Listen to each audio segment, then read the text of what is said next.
Alma CEO. Thank you for joining us here today. Our panel today will deal with the Arab society in the Galilee, northern Israel, and I am honored to have with us today Ibrahim Abu Ahmad, who just until recently was a key staff member at the Alma Center. Ibrahim, it is truly a pleasure to have you with us again today. Nadia Mahmoud Giol, which is managing a visitor center named Sindiana, an Arab and a joint project of Arab and Jewish women, a fair trade NGO. Nadia, I'm really honored to have you with us today. And of course, Brigadier General Erez Maisel, who conducted the research at the Alma Center on the Arab Society in the Galilee, which is our topic of today.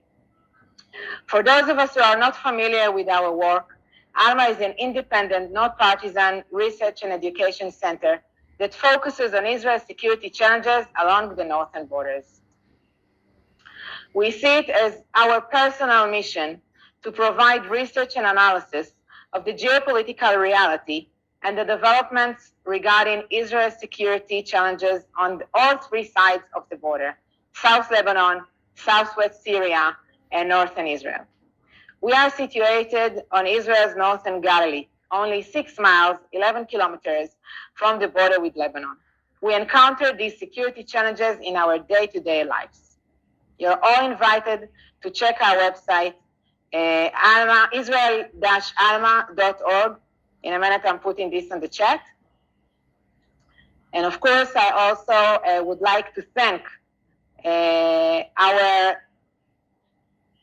I'm putting this on the chat. Yes, I am. I would like to thank our co-sponsors, Combat Antisemitism, that help us publish and make sure that this webinar will get the exposure it really needs to get. We are having this panel today in a very, very special date, November 29. And I can't without opening this panel with my personal family story. And in a minute, you will be able to see how my personal family story connects with the topic that we are dealing today and with everything that happened here in the Galilee just last May. So my father was born on November 29, 1934. He is 87 years old. So if we calculate correctly, his bar mitzvah was supposed to be celebrated at the day that the UN General Assembly's declaration of the partition plan. That day, riots started between Jews and Arabs all around the country. When I first arrived as a young student to Ben Gurion University in the Middle Eastern department, I was told by Professor Benny Morris that these riots started from a shooting incident against a bus in Sirkin Junction. This place is just a few hundreds of meters from my father's home. My father didn't celebrate his bar mitzvah. It was canceled, and he always told us that he didn't celebrate his bar mitzvah because that day war started. 74 years after that day, just last May, during the Operation Guardian of the Walls in Gaza, we had very violent riots all around the countries, while Arab citizens of Israel went out to the streets, and in some of the occasions, Jews also participated. I can only speak personally. We couldn't go to visit our family in the center of Israel because the main roads in the Galilee were blocked. And as the residents of the Galilee, these riots broke our heart. We were always very proud of the joint society and the coexistence that we are experiencing here in the Galilee.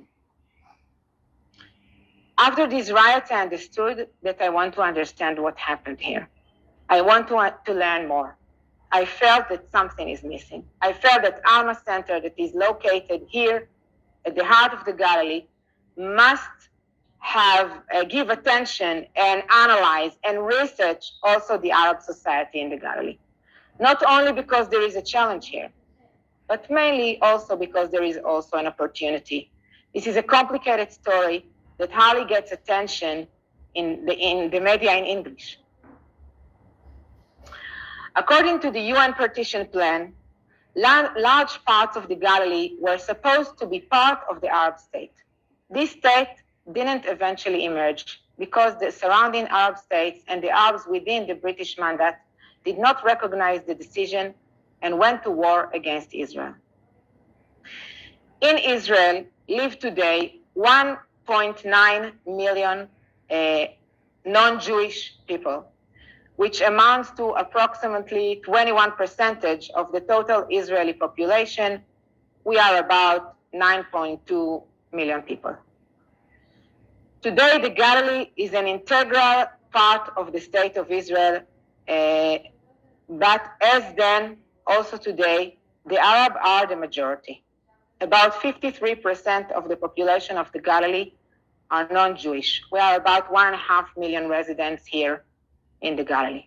More than half of these non-Jewish people that are living in the Galilee are Muslims, and all the rest are either Druze or Christians. We all live together, and it is clear to all parties here that we have no other choice. If you want to learn more about the demography of the Arab society in the Galilee, I'm now putting in the chat some links to the research that was made here at the Alma Center. And now I want to invite our research fellow, Brigadier General Erez Maisel. Erez Maisel, Brigadier General, IDF Reserve, Erez David Maisel, has vast experience in strategic planning, international relations, and security diplomacy, and is a hands-on participator in international conflict prevention and boundary management. His last position in the IDF was the head of the Foreign Relations Division. A native of Northern Israel who made Aliyah from South Africa, today Erez is joining us to present the research that he made here. Brigadier Maisel is also a co-founder of the Technion Institution in Haifa Research Center, BRDG, Boundary Research and Deconfliction Group, which is, by the way, a new think tank, and I wish it a great success. I think it's a very interesting and important topic. Brigadier General Erez Maisel, as I've said, wrote 2 in-depth research and analysis reports, one about the demography, part of it I just presented, and the other one was in order to understand better what happened here in May. So Erez, I invite you now to share with us your presentation. Let's see. Yeah, Sarit, thank you very much for that kind introduction and for the opportunity to present. Nadia, good evening to you too, and Ibrahim. Long time no see, it's good to see you. I'm going to try and, as they say, get it up here, and so that should be up there now. Sarit, can you see the presentation? Is everything okay?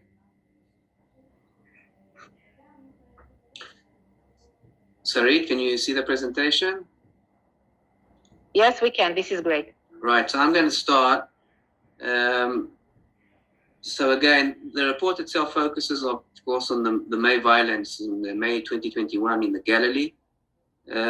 I'll give a very short presentation of about 10 minutes, a couple of slides here, which I'll zip through, and hopefully it'll answer most of the questions. I suggest those that are really interested, and I'm sure there are quite a few out there, to go to the Alma site and look at the full report. It's just over 20 pages, but there are pictures, so it's not all text. This is an interesting picture that you can see over here. This picture is taken just above the what's called the Valley of Sakhnin.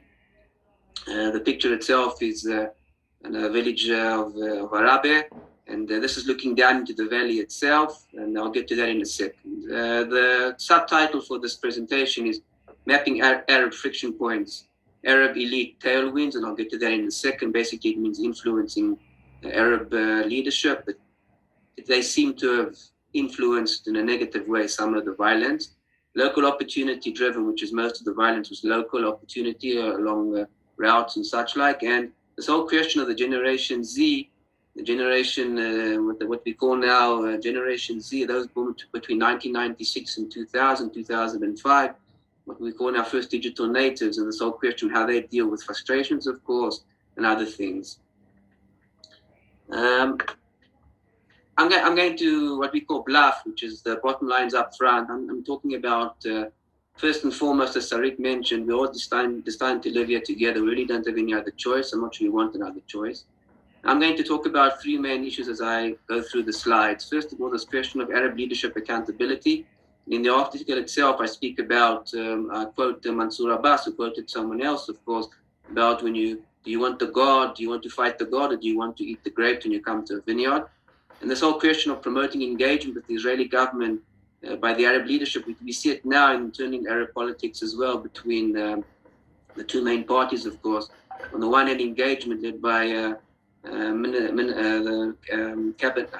Knesset member Mansour versus, I would say, his opponents in that in the internal political environment. The other question I mentioned is this whole question of the Zoomers themselves, frustration and violence.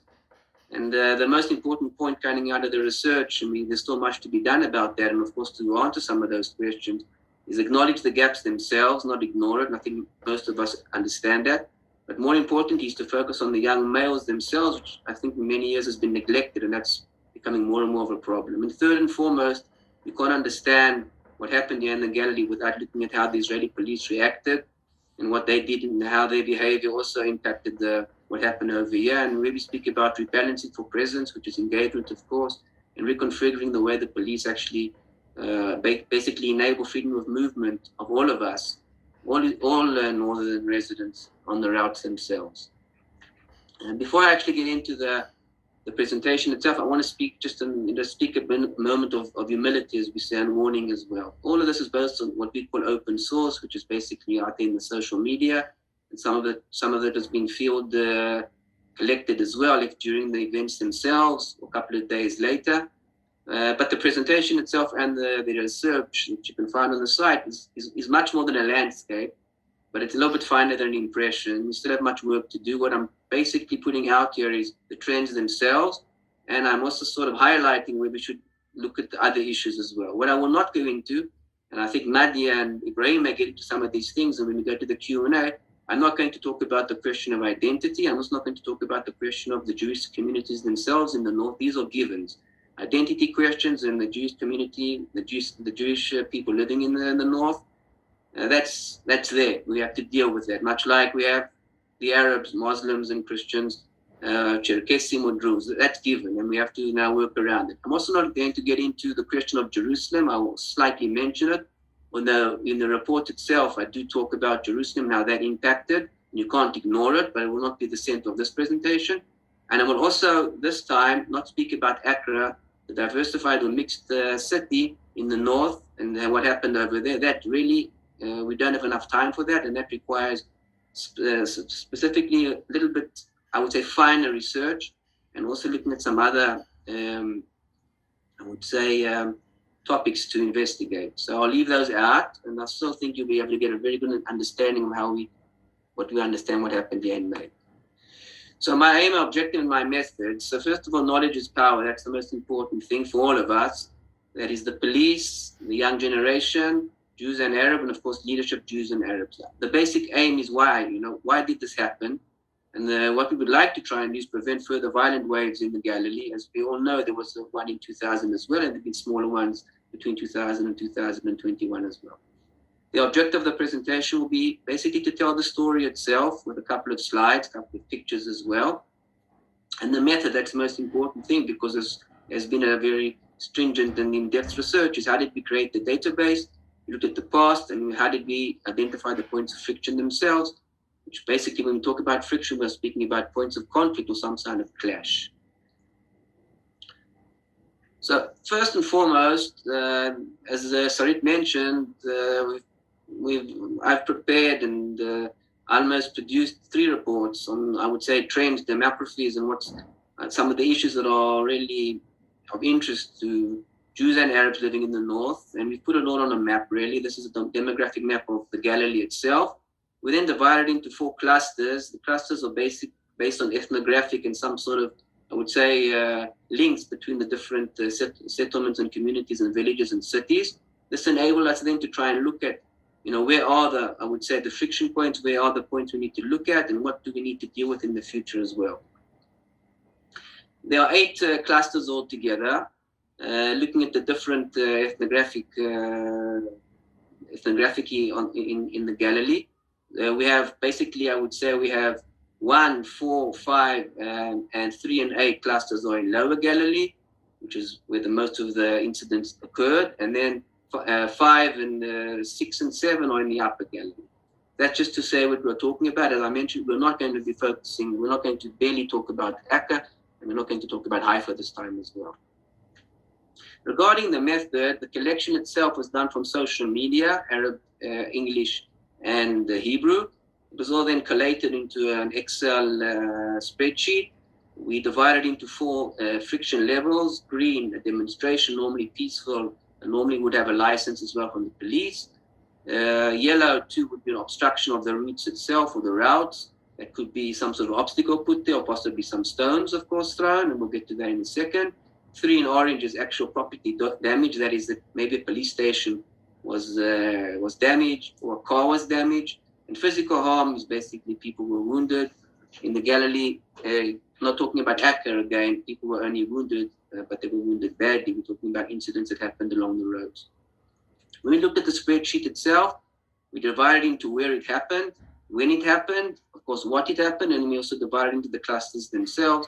And the result of all of that was we collated it onto, we put it all in together in an Excel spreadsheet. We looked at, so what happened? What happened between the 8th of May and the 18th of May, and specifically from the 10th of May to the 18th of May. So the 10th of May was Jerusalem Day, those who may have forgotten already. Jerusalem Day is a day that many people in Israel go to Jerusalem, and they basically celebrate I would say the undivision or the joining of Jerusalem. This year was specifically very, very tense, following about over 2-3 weeks of what we call the TikTok incidents and such like things. This was also at the end of Ramadan. That happens nearly every year. And this year it was very, very tense. Jerusalem Day, if that wasn't enough, to have those, I would say, every year or annual issues out there and specific tensions. Jerusalem Day, there was also a threat by Hamas that they threatened that if the Jerusalem Day celebrations happened, they would try and stop them. That was the threat. And when during the celebrations, something did happen over there, a rocket was fired from the Gaza Strip towards Jerusalem. The IDF dealt with the rocket. There was no damage. But that in many ways was the kickoff point, I would say, for what happened from the 10th to the 18th. And that's basically the week plus of Galilean violence that I would deal with, what I'm calling the Galilean violence square. So from the 10th to the 15th, we saw 6 days of concentrated violence. And the first day was the 10th. And in the report itself, we go, I would say, blow by blow, if you want, to point by point of where the violence was, where it occurred. But you can basically see that on the 10th, there was very few demonstrations. There was a little bit of obstruction of routes themselves, but it started the trend. And there were some casualties on the roads. But the main day was the following day, or the 11th, what the Arab leadership, political leadership called Day of Rage. Not the first time. There was a lot of demonstrations. We counted over 20, but I believe there were much more. And again, we're talking only of the Galilee, that is from Nazareth north. And there was some obstruction, which we had seen before, but now there was slightly more. And again, there were some cases of fatalities along the routes themselves. This trend continued all the way between 12 and 13. As you can see, the obstruction, the property damage was the main trend. It happened mainly at night. And I'll get to that in a second, exactly on the map where that happened. On the 14th, well, now on Friday, it was Nakba Day. So you can see it was really a very, very tense time. End of Ramadan, Eid al-Fitr, we have the Operation Guardian of Walls, the IDF operation in Gaza itself against Hamas. And Nakba Day again organized demonstrations. Some, by the way, nearly all of them ended peacefully. But again, that night, obstruction of routes and some property damage against cars. That followed Shabbat, Sabbath, slightly less demonstrations. Some demonstrations during this time, what I would say that Jewish and Arab demonstrations together, also quite a few on Friday, people started to go out against us and basically demonstrate against the violence themselves to support coexistence. But that night again, roads were blocked and there was property damage. Shavuot, the holiday, the Jewish holiday, we did not find any events in the north. The 17th was just property damage. It was some rocks were thrown, some stones were thrown against the vehicle. And then basically the wave of violence ended with an Arab general strike, not the first time, of course, but an Arab general strike, which was basically, I would say, was very widespread. And we noted just under 10 demonstrations, organized demonstrations that ended peacefully, and basically that ended the wave of violence, which ended those 6 days, and of course the total of 10 days. I'm now going to just explain slightly with a couple of pictures where this happened. So one of the zones you can see on the left-hand side, by the way, of the presentation. I used again now pie map just to show where it is in Israel. So this is on the way between, I would say, between Haifa and the Golani Junction. This is the village of Kfar Kana. There were a couple of incidents here of stone throwing, and at least one incident of somebody wounded due to his vehicle being struck by stones. You can understand how close, when I speak about opportunities, you can understand just how close this village, it's a very big village, is quite close to the road, and therefore the opportunity of those who chose to do it to create havoc on the routes, to block the routes, and to basically cause damage. I'm going to show a couple of slides of the damage themselves and what was done. This is from the village of Kfar Manda. You can see where it is. It's just north of Kfar Kana. This is the morning after. This is somebody was driving to work and he took this picture. It's all of open source, of course. This is from Route 784. This Kfar Manda has a past, as they say, of serious violence. Although I would say that it's not always like this, but this was very, very rough. You can see that someone put a mattress here and they were using tires as well. During the night, this road was closed down completely. In the morning, you can see people try to find their way through. This continued, Kfar Manda continued for nearly every night between the nights that we reported on. This is another incident in the village of Iblin. It's not very far from where I live, by the way. You can see on the left-hand side the roadblocks themselves, and these are people trying to get around the roadblocks. You can just make out some of the masked men just next to that orange sign, to the left of the orange sign, and they were basically trying to identify Jewish drivers. On the right-hand side, the morning after, you can see the damage that was done. Just before May Day, a lot of work was being done on this road to make it much more safer, and also to add lighting, highway lighting. And, the rioters that bent this lighting and cut it down to use that as roadblocks. And you can see the morning after, people are trying to get around these roadblocks. And this is the village of Kaukab El Hijra. This is even more north now. You can see it's near a police station, and you can see where the tires themselves are basically blocking the road, very, very close to the village themselves. Basically, the young people walked from the village, walked down to the road, lit the tires, and these would burn for a very long time, of course, completely closing the road. The Israeli police's reaction to all these roadblocks was basically to not allow any Jewish traffic to go through. And this also continued for nearly all the nights until the 14th, 15th, where they started to actually deal with these problems, with these roadblocks. But 4 nights running, nothing happened. So what do we understand? And this is very important, looking at the future, because we need to think about preventing this. We understand that there's a problem. We understand that there's what I'm calling tailwind, influenced by Arab leadership, some Arab leadership in Israel, the demonstrations, and some of the sound bites that came out of that.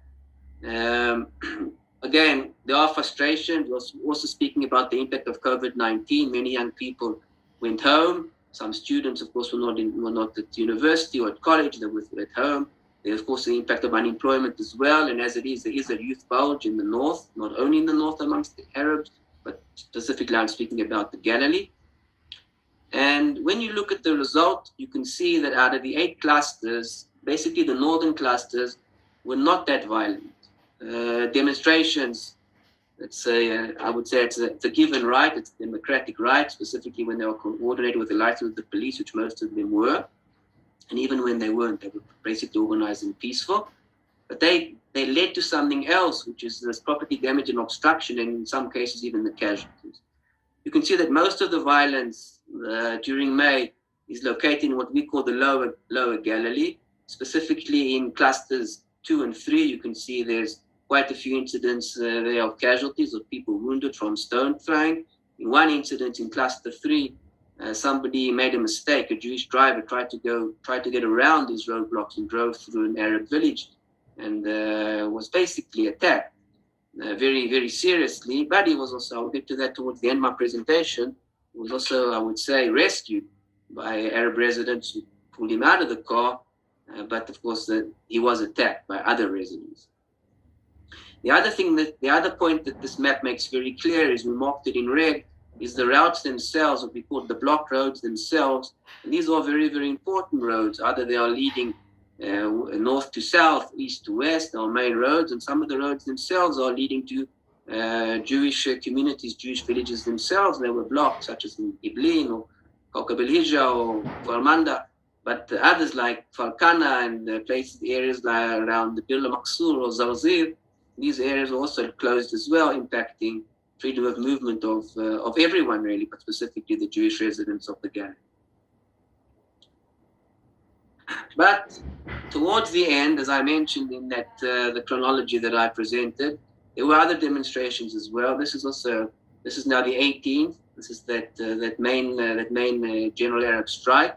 And this is I would say, a peaceful demonstration. No blocking. You can see actually around the roundabout where the tires were lit for those 5 days running. You can see the smudge marks on the road, not far from the petrol station, which of course is dangerous. But this is a peaceful demonstration, and I think in many ways it says, how do we move from here? Where are we going to? Okay, there was the violence. I didn't get into all the question of how and what mobilized the rioters themselves, but the question is, how do we move from here? How do we go forward? So this is a very important shot from that. I also want to mention, as I mentioned before, yes, there was this near lynching of the Jewish man in the village of Tamra, not that far from where I live, but he was rescued by other Arab citizens that live there. It shouldn't have happened, and I don't want to talk too much about it. It must have been horrific for him, but he was rescued, and he made it very clear afterwards on the media that he was saved by Arab citizens. He made it very clear, and then from there he was transferred to an ambulance that evacuated him to a hospital. Looking ahead, this question of Israeli police and where were they for some of the time, I think that they were very surprised. Not only all of us were surprised, not all of us were shocked. I think they were very surprised. And this is a question we need to look at in the future, how they change their posture, how they change the whole concept, I would say, about how it's not only about, now there's a lot of talk about, finding arms and all that. It's much more than finding illegal arms. It's this question of, policing, community policing, how you create credibility and how you engage with the people themselves. The picture over here is of the Deputy Commissioner Jamal Khakrouch. His home actually was fired on about 3 months after this. We're talking about in October. He lives, by the way, in Farkana. And they found people, apparently the people that fired at him, and it seems to be related to criminal activity, as you can read over here from Times of Israel from the 11th of November. But this question is, it's not enough that we have a deputy commissioner, policeman. The question is, what are the police actually doing, or how are we moving ahead to prevent that? Not to react, but to prevent. Another, I would say, we look ahead, and I mentioned that from the beginning, is this Arab political leadership in Israel. And this window appears to be a window, potentially it will be pragmatic, and hopefully it will lead. It's not only for the Arab political leadership to be pragmatic and engage, of course, but it also says something about the Israeli government, which, as far as I can see, is very aware of that, and is choosing to engage. I mean, we saw a large investment in developing Arab society. We're talking over 30 billion shekels. compared to the previous plan that there was a lot of money over there, 17 billion, but a lot of it unfortunately was not actually utilized. Hopefully this will be much better. And I think in many ways it will be much better because the Arab leadership, specifically my member of Knesset Mansour, there, by the way, his picture is taken. He was a couple of days after the riots in Lod, in Layada, which is not in the north, of course, it's near Tel Aviv. He chose to come there and speak about coexistence. And this picture was taken, by the way, in the synagogue that had been damaged, and he chose to speak there for Channel 1 in Israel, Channel 11. So this question is, how do we use this window? How do we leverage this opportunity? Because I think we all understand that we are destined to live together. Really, that's just what it is. And now the question is how we move ahead. First question, leadership. Second question, dealing with Arab young people's frustrations and fulfillment. And third but not least, is question of rule of law in the state of Israel. So bottom lines, I think that the report makes it very clear that all violence actually is local. It's very easy to talk a general picture about, everybody. It's like saying, all Israelis Jews, all Israeli Arabs. There's many different kinds out there and many different opinions. But I think more than anything else, I think the research we did shows that not only is Arab leadership bifurcated, engagers versus degraders, but also the actual landscape is very split. There's a big division out there. We saw some villages, a city like Sakhnin, hardly any violence. In fact, limited violence, demonstrations, yes, but nothing. Although there is a past there from the late 70s, but leadership obviously can control it, and they were able to manage this and frame it differently compared to Kfar Kama or Kfar Manda. The question of Arab Generation Z or Zoomers, this question of violent mobilization, it appears it's compounded. It's not only about identity. It's not only about Islam. It's not only about issues that are, I would call them political. It's also about economics, of course, although it's also about frustration, about fulfillment. It's about people are very aware today of the capabilities, of the opportunities, and they would like to make use of them. They would like to get ahead, as let's say. And in the reports that we presented, and it's on the Alma site themselves, we speak about these questions of, housing and other issues, employment. But it's not only, by the way, for the Arabs living in the north, it's for the Jews living in the north as well. Everybody's dealing with similar questions. So the question is, how do you deal with these things? So I think that the bottom line about this violent mobilization, which I say is compounded, and I elaborate in the report there, that it's not all about identity, and it's not all about unemployment and need.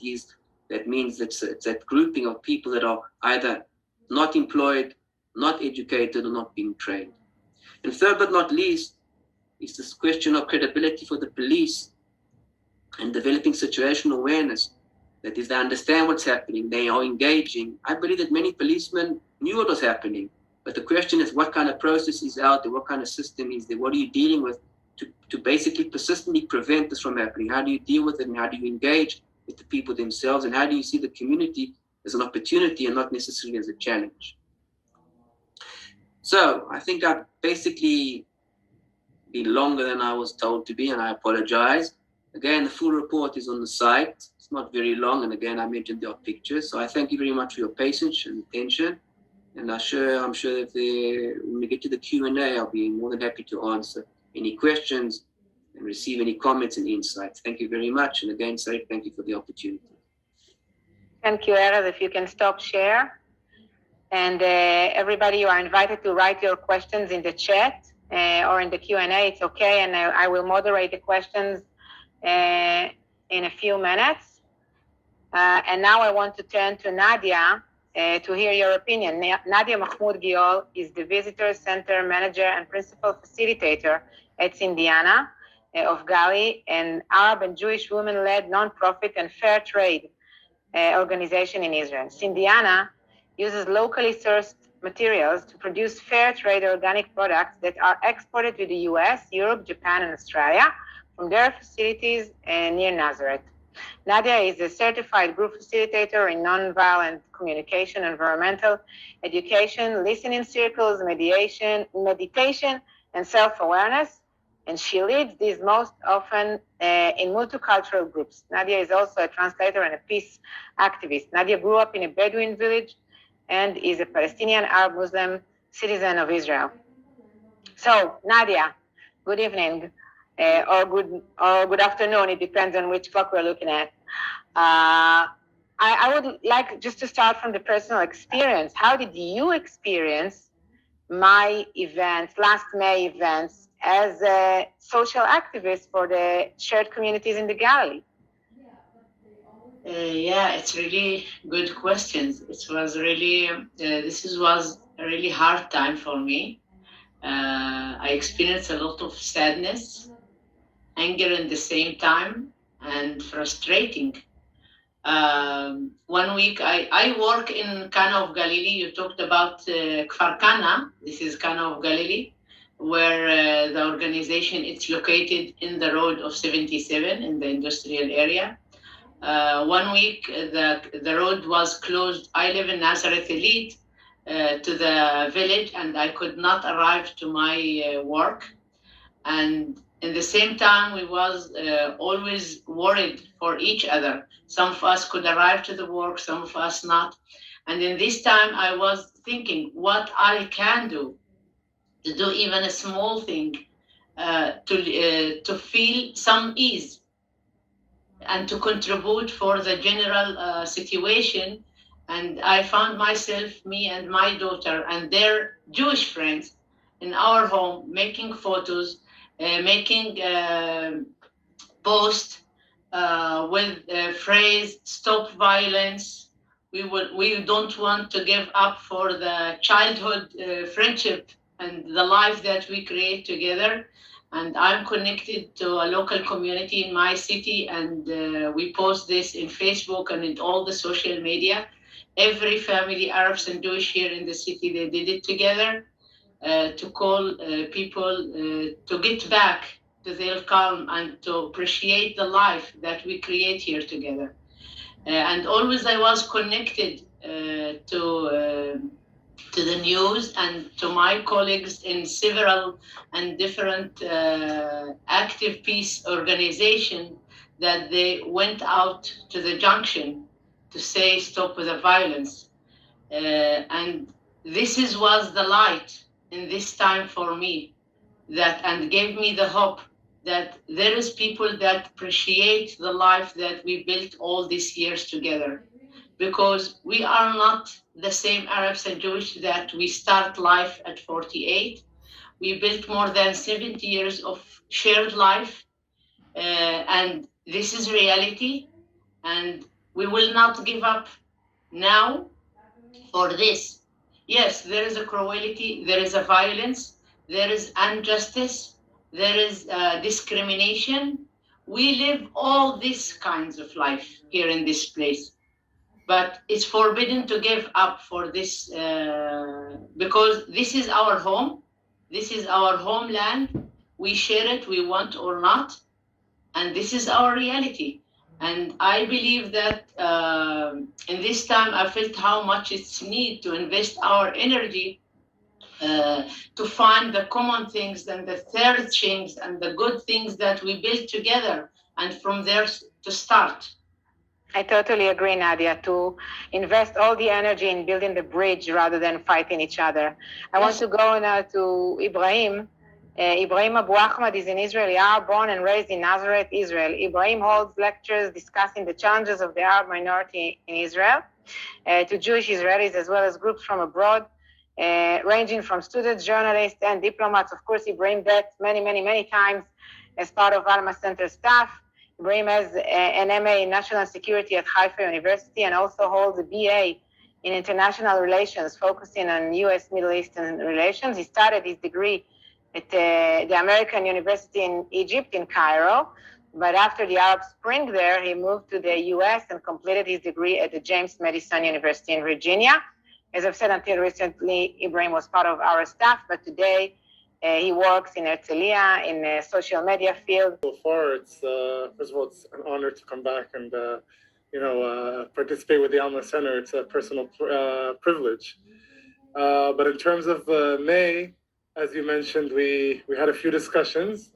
And also we talked with Erez before he started his research about the escalations, and now we're here. And I think in terms of what happened in May, my personal frustration at that time was with quite a few things, actually. It was one with how everything panned out and how there was a focus on the violent aspect and why the violence did occur, but it was also very much underneath the surface, from my opinion. And especially when, as you mentioned, we had two rockets that fell in Shfamer during that time, and they actually were shot from Lebanon. And there was of course, there was a fear and there was a frustration.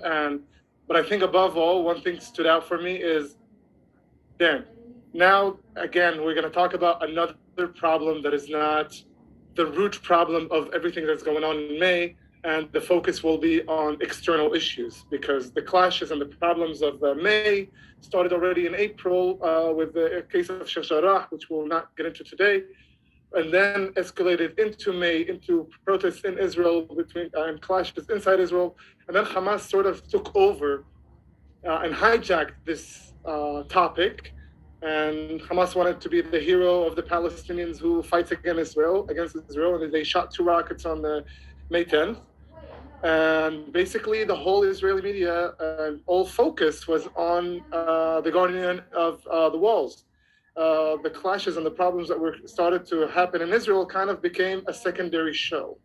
And that was, for me, the biggest frustration. And in the aftermath of the escalations of May, we saw again another example of what the Arab community was frustrated about from the beginning: neglection and we are in the back seat.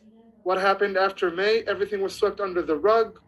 There was not enough discussion about the root causes of the problems. And that's why I'm honored that Erez has taken so much time in order to analyze this, because nobody else is.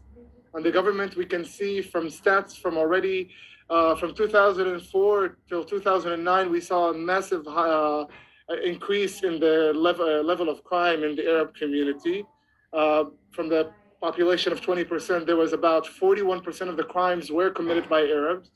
By 2014, we saw that about 89% of the crimes that were used with arms were by non-Jewish communities. And the numbers continued to rise without anyone discussing problems that were happening in the Arab community. So we already had problems of violence, and we have the core problem of identity that was also, it's traditionally been neglected. And that all came all together in this one escalation of May. And that's, for me, the frustration. Thank you very much, Ibrahim. Erez, so I'm taking what Nadia and Ibrahim just said. They mentioned neglection, discrimination, Sheikh Jarrah, lack of attention from the media, but I think also from the leadership. And I feel that, by the way, as a resident of the Galilee in general, not necessarily with the Arab-Jewish relations. So my question to you, Erez, is, okay, if we now could continue this research, continue this project of the Arab society in the Galilee, what are the next topics that you would want to address in order to create a platform for future opportunities in this issue? Yeah, thank you very much for that, both of you. Thank you, Nadia and Ibrahim. And look, I think that, and again, I think that the big question that we need to look at is how we prevent. And I think Ibrahim makes a very good point that even during the violence during May, that not a lot of attention was actually given to the Galilee when you think about it in the media. I mean, there was terrible things happening maybe in other places. But unfortunately, I think that the peripheral areas in Israel, the south and the north, are neglected in many ways, not only looking at this problem. I mean, this question is, the north is only visited when you want to, have a nice time for tourism, but otherwise nobody's really interested. And this is the big thing. And I really do not only identify but sympathize with Ibrahim says that this is now we understand now that this has happened. May 2021 has happened. I would basically say that our report is as factual as you're going to get it. It's maybe we can fine tune it here and there, but it happened. And the reasons is very, very interesting as well. There are different reasons. Like, this is now talking from field work as you know, as these events unfolded. So I have no information that the rioters even mentioned Sheikh Jarrah.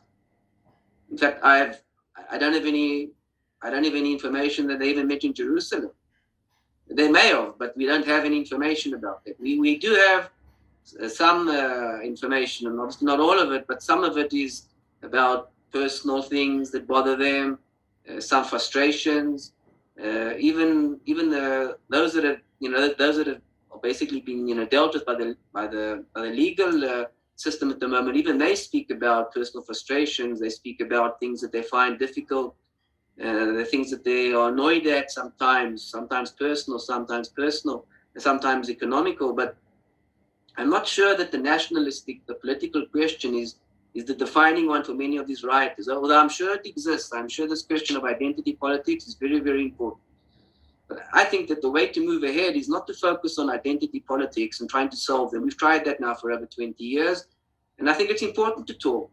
We need to actually engage. And here I think this is where a member of Knesset, Mansour Abbas's approach is very important. If it was up to me, and unfortunately I'm not in the Knesset or in the government, but I think that's very important to try and strengthen that, to try and go the engagement way. I think many of the problems is not so much that the investment doesn't exist, is that sometimes the people on the Arab side, as we call them, the Arab society, some of the people themselves who are dealing with this in the past didn't know quite how to handle some of that. And maybe Ibrahim was remarking on that, possibly, maybe. I mean, some of the money maybe went to the wrong people as well.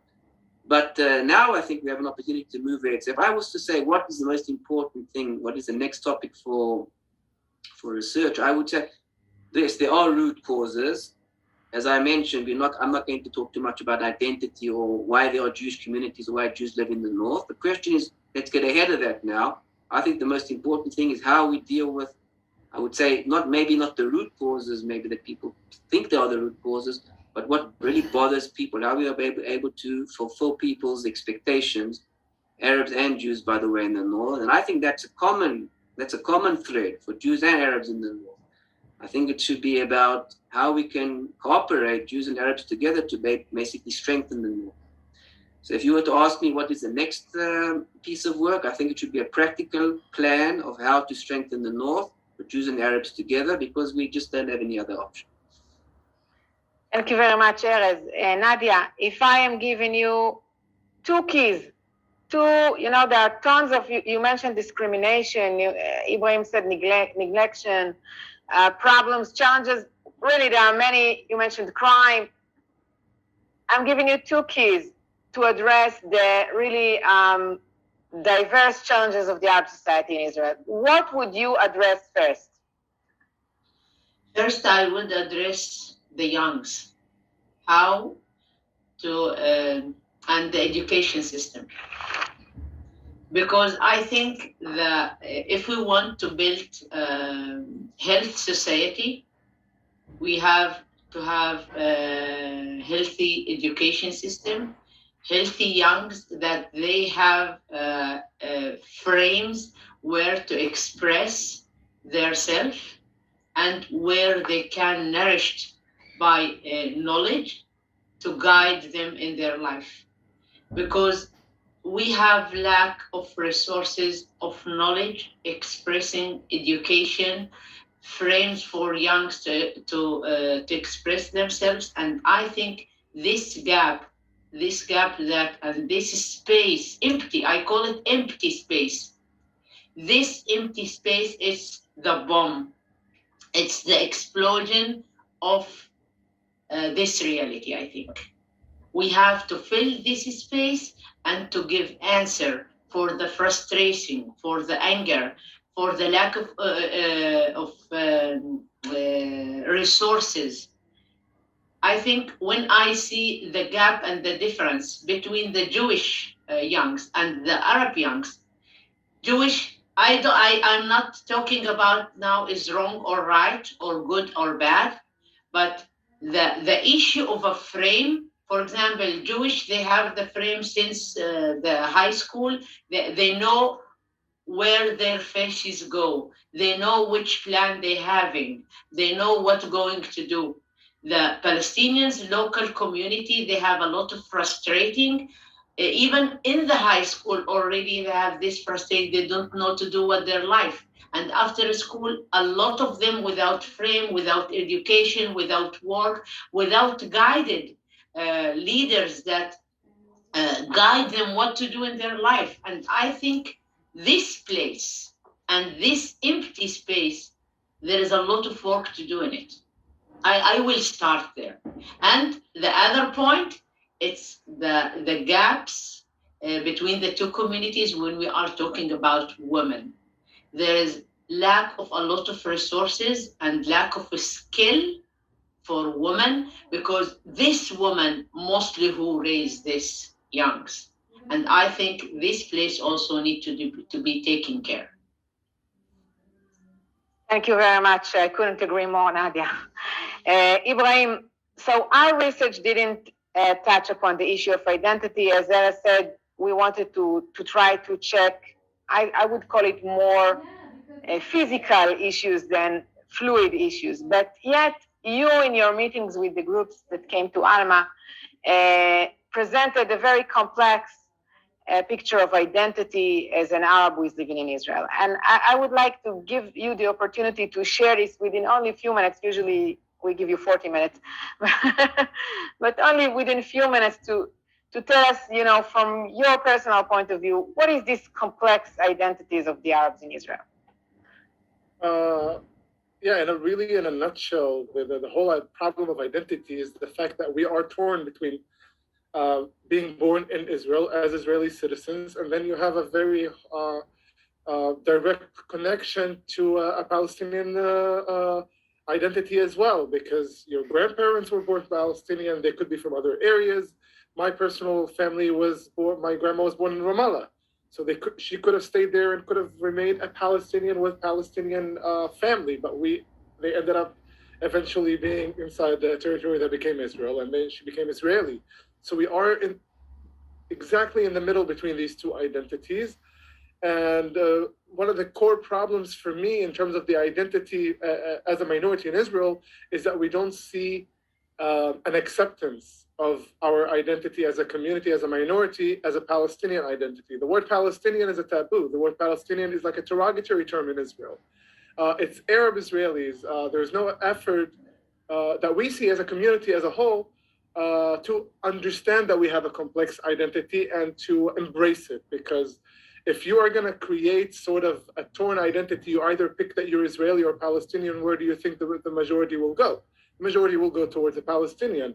If this state wants to create that or accept that complex identity, embrace a new type of identity that is also Israeli and also Palestinian elements in who we are, we can see a better connection to the state in the long term. And I think that's something that's completely neglected in how we see the state, how we trust the state. You can't build a trust without having an accepted identity as a citizen. You don't even feel that.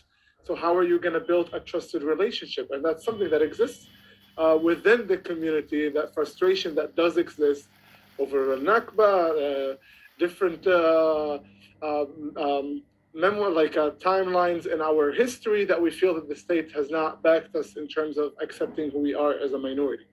And for me, that's a very important core issue that it's always on the side.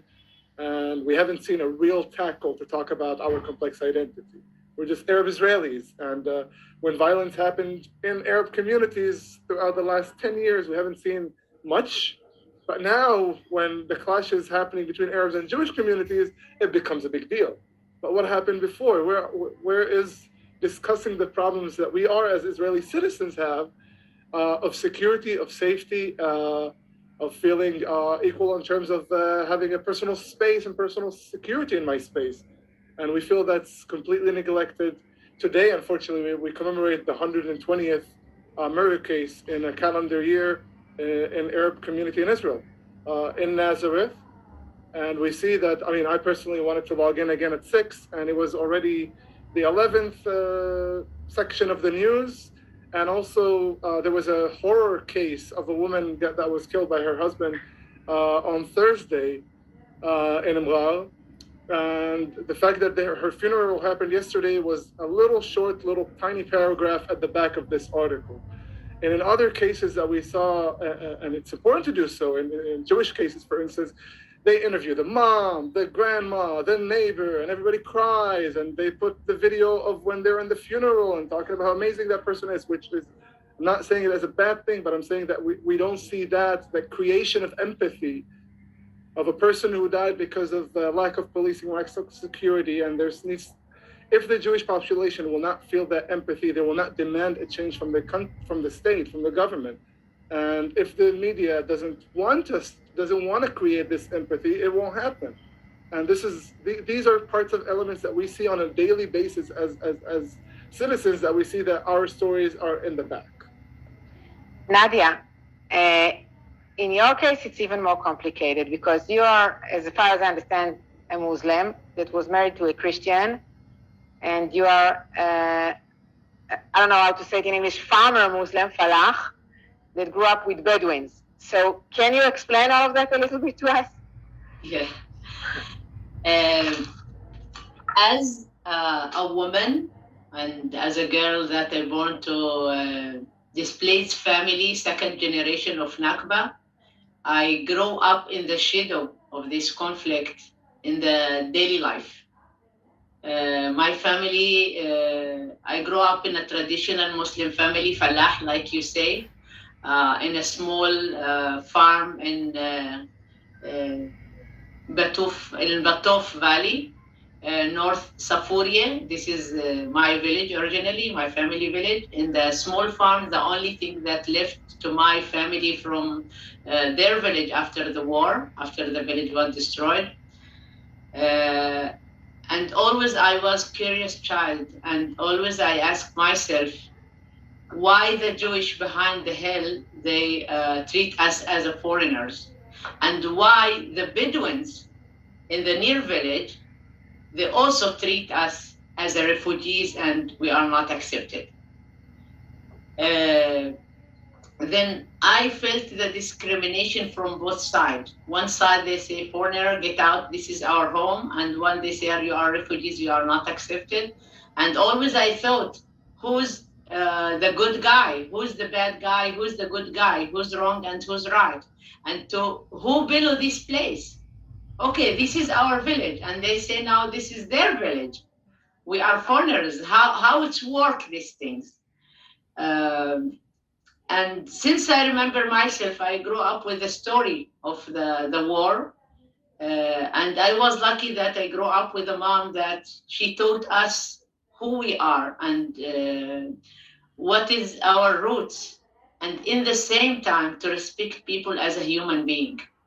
And this is, I think, the only hope and things that give me strength and give me the inspiration that always I was busy how I can connect with people from personal level and not from the political issues, not from the war stories, not from the who's wrong and who's right, how to get to know each other from personal level.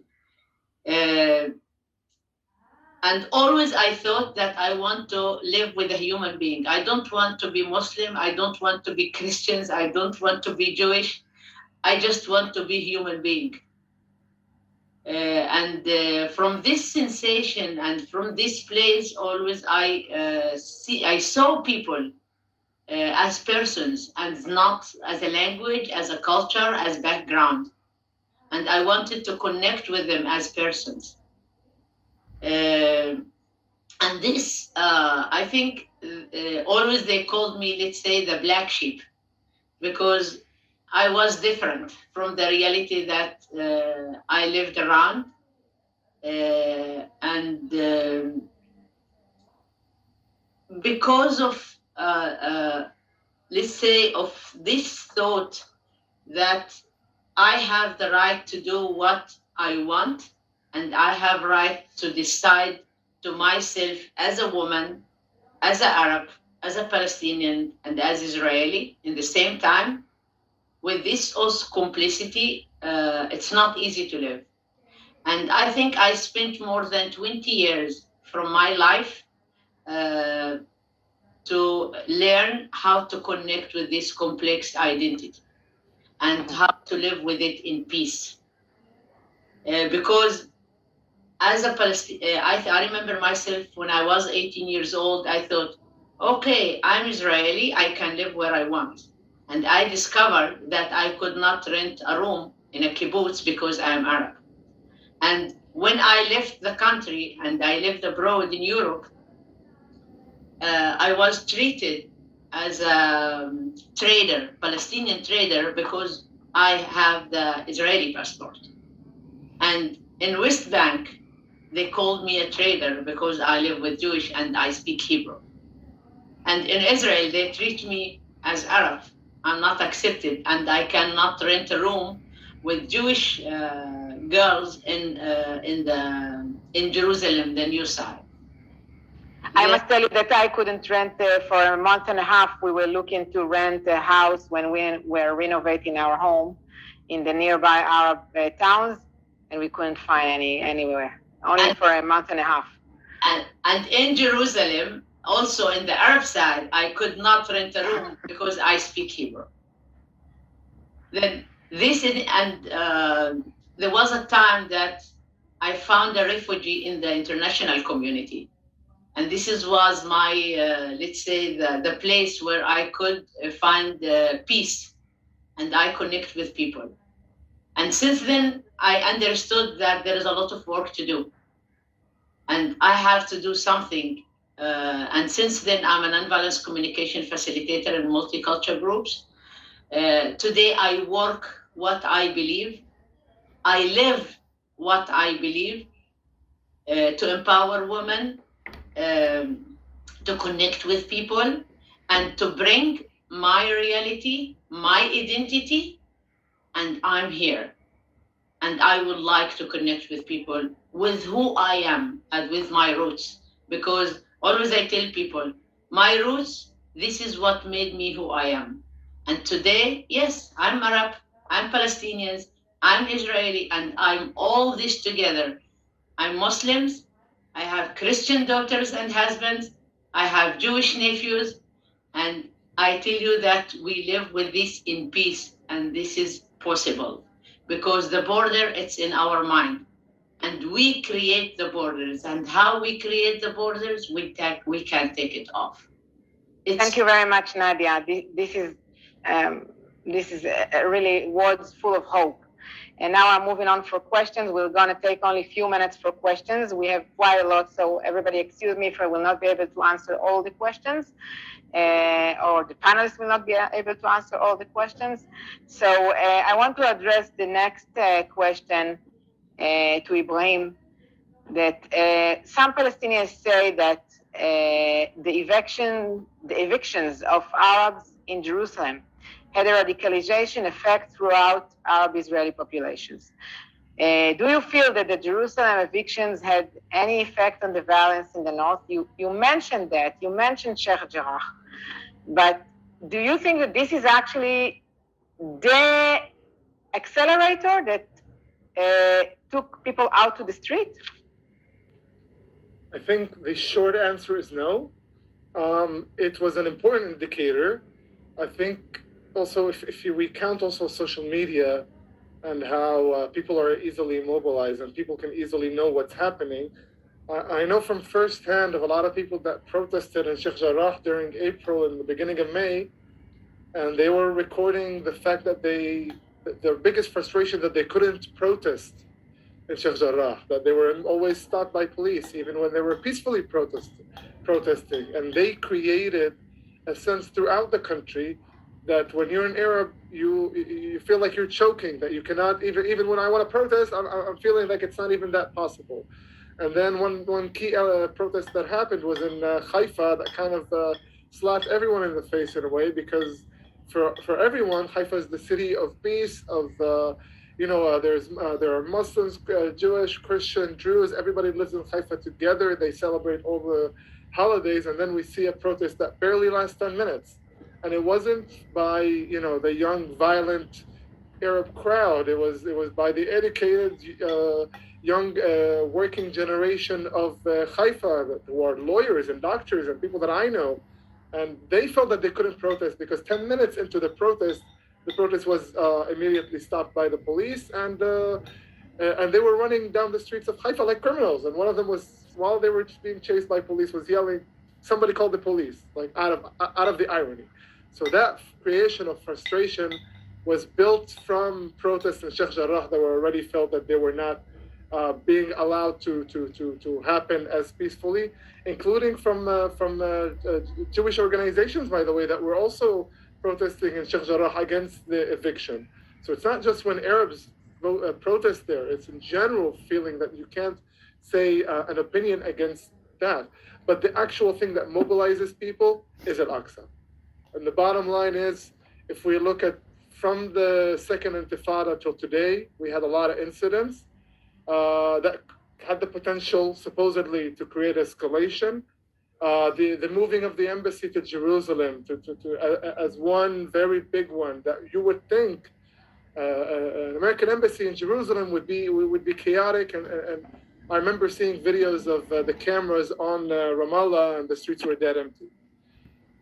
Once you have Al-Aqsa as an element, you can mobilize the masses. The masses can be moved. The other things can create frustration, but to actually move in these amounts, definitely Al-Aqsa is a big component. And again, we saw it on May 8th, on Laylat al-Qadr. They stopped buses going to the prayer on that day.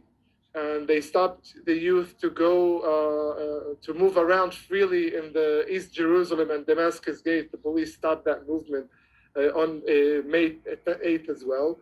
And these tensions all together exploded. At the end of the day, they explode. And we can't, look back and say, oh, how could it? Well, all of this together, just kind of, adding all these layers is not easy. And especially when you add Al-Aqsa, you can fuel the whole area. Erez, I have a feeling that you have a few words to say on that. And I also want to ask you, there is a question here, whether there was a difference between Muslims and Christian towns in the Galilee with regard to the level of violence. Basically, I would say that more from what we know, okay, and we'll still have to see what exactly, how many people actually prosecuted, because, there were so many people involved, so many people actually arrested, and only so many people actually prosecuted, and only so many people actually go to trial. But from the big numbers we have, and they are quite small, as the report says, you talk about how many rioters there were violent, not talking about demonstrators. Demonstrators, talking about altogether a couple of thousand in the north, and all over Israel, maybe more than a couple of thousand. But when you talk about the actual rioters themselves, you're talking about in the lower thousands, 2,000, 3,000, 4,000, maybe even less than that. And of them, probably a large number of them have some sort of criminal background as well. And then some of them, again, are there for other reasons. As Ibrahim said very eloquently, maybe it's Al-Aqsa, maybe it's Sheikh Jarrah, maybe it's this, maybe it's that. At the end of the day, what brings people out to the street out there, and again, they were not at least in the Galilee, the rioters were not at any risk most of the time. There was no police there. They could leave their homes, walk down to the main road, burn tires, burn mattresses, throw stones. There was very little risk over there to them, and therefore deterrence, if you want to talk about rule of law, was basically non-existent for about 5 days in the north, where everybody was very focused on Jerusalem and Lod and other places, and even Jaffa. So that again brings me to that question where we, the peripheral areas are treated, I would say, very, very weakly. Now, this question of between Muslim Arabs and Christian Arabs, look, I would say basically more Muslims were involved. It stems from this question again of, yes, the Jerusalem and Al-Aqsa and all that, and also when we look at the geographic information we have, we could say that most of the villages that are slightly more Christian oriented, so they are slightly less violent. Even Nazareth, which is today, is not a Christian city, but it has a Christian orientation, but it also has a very, very, I would say, very, very efficient and effective and engaging mayor. So they had violence, but slightly less in other places. But when you look at places like Kafir Kama, we're there, it's definitely very, I would say, pro-Muslim and the outlawed part of the Muslim party. So there was very violent as well, and we also saw fatality. So yes, I would say generally speaking, most of the more Muslim rioters than Christian rioters. But again, that needs to be proven. I want to make just a couple of comments because it was very interesting when Nadia spoke and Ibrahim, and it's also very emotional to hear some of these things. I mean, the complexity of identities is not something. I mean, I was born in South Africa. I'm an Israeli. And this question, of identities and living with multiple identities, it's not something new for all of us. It's been around for some time. Even Jews living in the diaspora for so many years. When I was in South Africa, I was also a Jew, but I was also, and there was Israel already there. I was young. So this is not something very new. This has been around now for some time. Multiple identities, and of course, there's always this question of what happened in the past. I like to quote Aleph Bet Yehoshua, a well-known author that said, maybe it's time we had a bit of amnesia here. There's so much history over here. We need to forget some of the stuff and move ahead. And this brings me this main wording or caption or I don't know, even concept, which is rule of law. For us to live together in the north, and that's where it is in Israel generally, but I'm speaking mainly of the north aspect. The rule of law, that's what goes. There are laws. You drive at a certain speed limit because it's dangerous. You have to pay if you are fined because you drove badly, you pay the fine. You don't drive on the side. These are laws. And so even though you are frustrated, and I'm sure some of the reasons are probably justified, I have no doubt that, and I know the statistics about resources going to the Arab community versus Jewish communities, and we've seen that. And I would like to say, just make a small comment that some of it maybe is to do also with the Arab leadership in Israel as engaged in the past with government.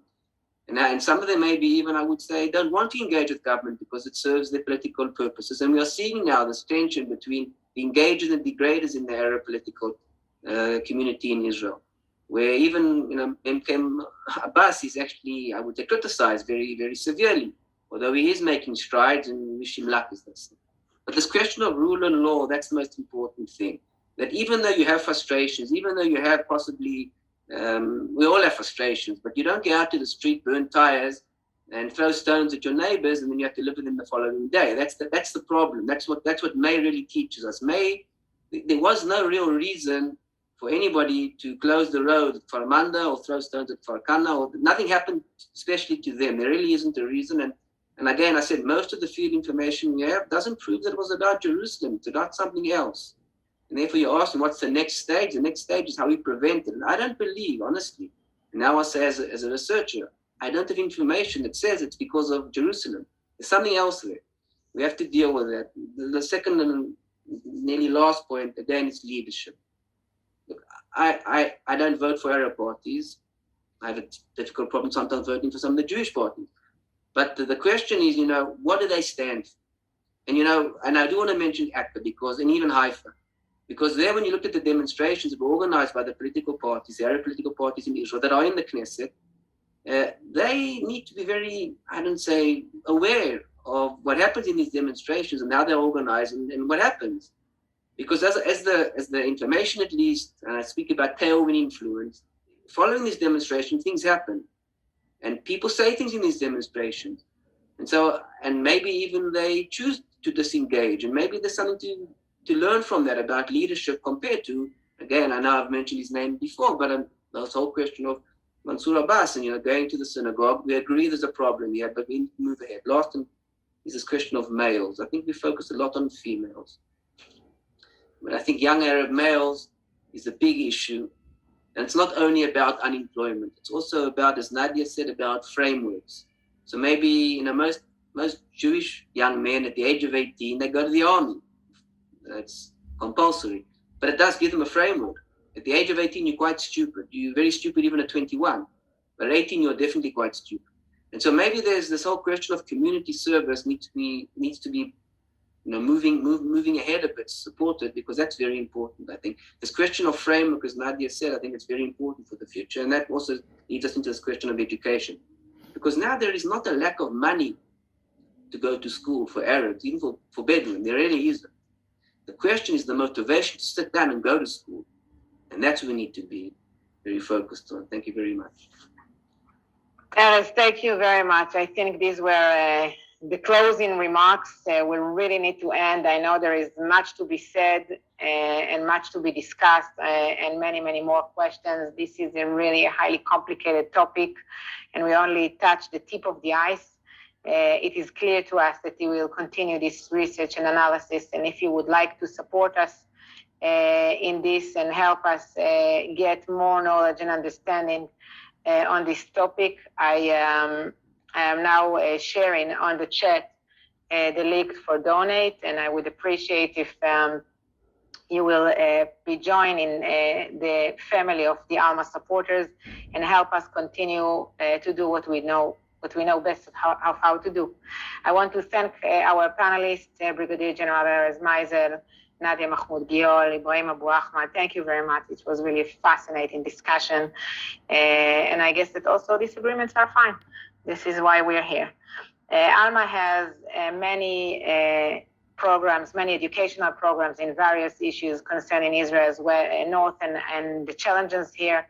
Our full programs are on the Alma website, physically or digitally. COVID will not stop us from educating people from around the globe, so all our programs are available digitally. And if you're interested, please send an email to info@israel-alma.org, and we will be able to provide these programs to you. I'm Sarit Zehavi, live from the Galilee, Northern Israel. Thank you to all the panelists for a very interesting discussion again. Shalom, and I really hope that we'll be able to see you soon here in the Galilee, in the north, on the northern borders. Shalom and goodbye.